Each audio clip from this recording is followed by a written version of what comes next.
नमस्कार मंडळी. या आधीच्या भागांमध्ये आपण भगवद्गीतेचे 13 अध्याय पूर्ण केले. त्यातील श्लोकांचं अर्थासह वाचन केलं मंडळी. आजपासून आपण एक नवीन अध्याय चालू करतो आहे मंडळी. आज आहे षटतिला एकादशी. तर आज आपण एक नवीन अध्याय चालू करतो आहे. चतुर्दश अध्याय 14वा गुणत्रय विभाग योग असं या अध्यायाचं नाव आहे.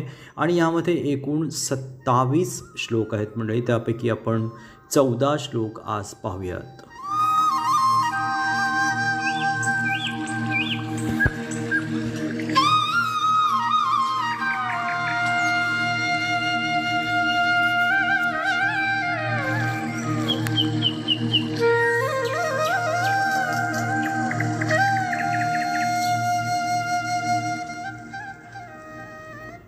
श्री भगवानुवाच परं भूयः प्रवक्ष्यामि ज्ञानानां ज्ञानमुत्तमं यज्ञात्वा मुनयः सर्वे परां सिद्धिमितो गताः. श्री भगवान म्हणाले, पुन्हा एकदा मी तुला सर्व ज्ञानातले परम उत्तम ज्ञान सांगतो, जे जाणल्याने सर्व मुनींना परमसिद्धी प्राप्त झाली आहे. इदं ज्ञानमुपाश्रित्य मम साधर्म्यमागताः सर्गेऽपि नोपजायन्ते प्रलयेत व्यथन्ति च. या ज्ञानामध्ये स्थिर होऊन मनुष्य माझ्या स्वतःसारख्या दिव्य स्वभावाची प्राप्ती करू शकतो. याप्रमाणे स्थिर झालेला मनुष्य सृष्टीच्या वेळी जन्म घेत नाही किंवा प्रलयाच्या वेळी व्यथित होत नाही.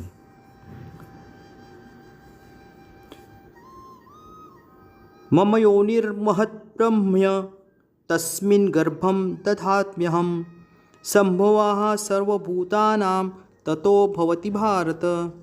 हे भारत, ब्रह्म नामक संपूर्ण भौतिक तत्व हे जन्माचा स्रोत आहे आणि या ब्रह्माच्या ठिकाणीच मी गर्भाधान करतो. त्यामुळे सर्व जीवांची उत्पत्ती शक्य होते. सर्व योनिषु कौन्तेय मूर्तयः संभवन्ति याः तासां ब्रह्म महद्योनिरहं बीजप्रदाः पिता. हे कौन्तेया, भौतिक प्रकृतीमध्ये जन्म घेऊन सर्व योनी प्रकट होत असतात आणि मी बीज प्रदान करणारा पिता आहे.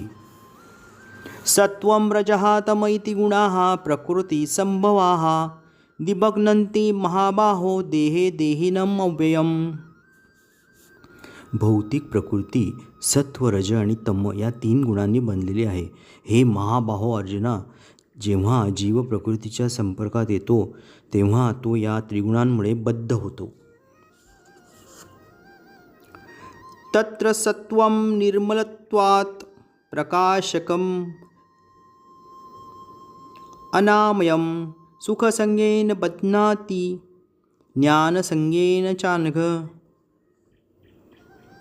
हे अनघ अर्जुना, सत्वगुण इतर गुणांपेक्षा निर्मळ असल्यामुळे प्रकाशमयी आहे आणि हा मनुष्याला सर्व पापातून मुक्त करतो. जे सत्वगुणामध्ये स्थित आहेत ते सुख आणि ज्ञानाच्या भावनेने बद्ध होतात.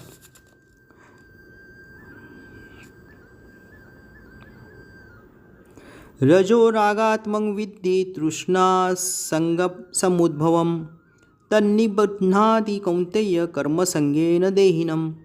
हे कौन्तेया, असंख्य वासना आणि महत्त्वाकांक्षांमुळे रजोगुण उत्पन्न होतो आणि यामुळे देहधारी जीव सकाम कर्मांशी बांधला जातो. तमः त्वज्ञानजं विद्धि मोहनं सर्वदेहिनां प्रमादालस्य निद्राभिः तन्निबध्नाति भारत. हे भारता, अज्ञानापासून उत्पन्न झालेला तमोगुण म्हणजे सर्व देहधारी जीवांचा मोह असल्याचे जाण. प्रमाद, आळस आणि निद्रा हे तमोगुणाचे परिणाम आहेत आणि ते बद्ध जीवाला बंधनकारक ठरतात.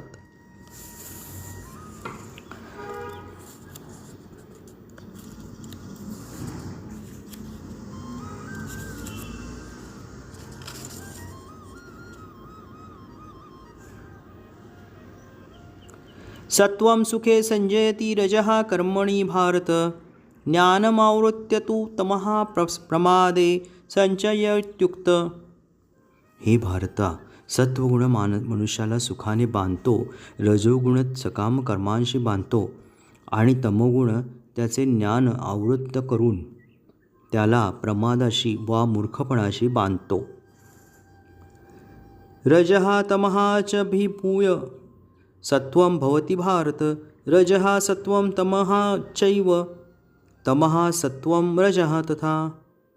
हे भारता, सत्वगुण कधीकधी रजोगुण आणि तमोगुण यांचा पाडाव करून प्रमुख होतो. कधीकधी रजोगुण सत्व आणि तम यांचा पाडाव करतो आणि इतर वेळी तमोगुण सत्व आणि रज यांचा पाडाव करतो. याप्रमाणे त्यांच्यामध्ये वर्चस्वासाठी निरंतर स्पर्धा चालू असते. सर्वद्वारेषु देहि यस्मिन् प्रकाश उपजायते ज्ञानं यदा तथा विद्याद् विवृद्धं सत्वं मीयुक्त. जेव्हा देहाची सर्व द्वारे ज्ञानाने प्रकाशित होतात तेव्हा सत्वगुणाच्या प्रकटीकरणाचा अनुभव येऊ शकतो.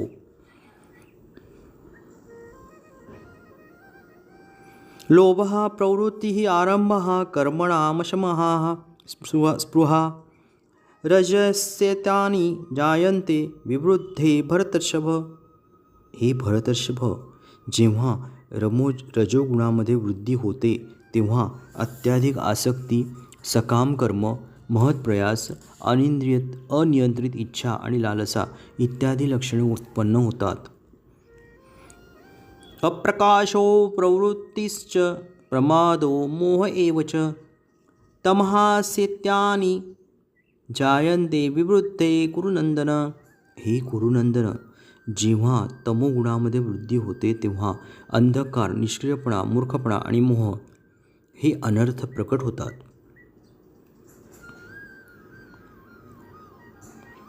यदा सत्वे प्रवृद्धे तु प्रलयं याति देहभृत् तदा उत्तमविदां लोकान् अमलान् प्रतिपद्यते. जेव्हा मनुष्याचा सत्वगुणामध्ये मृत्यू होतो तेव्हा तो महर्षींच्या उच्चतर पवित्र ग्रहलोकांना प्राप्त होतो.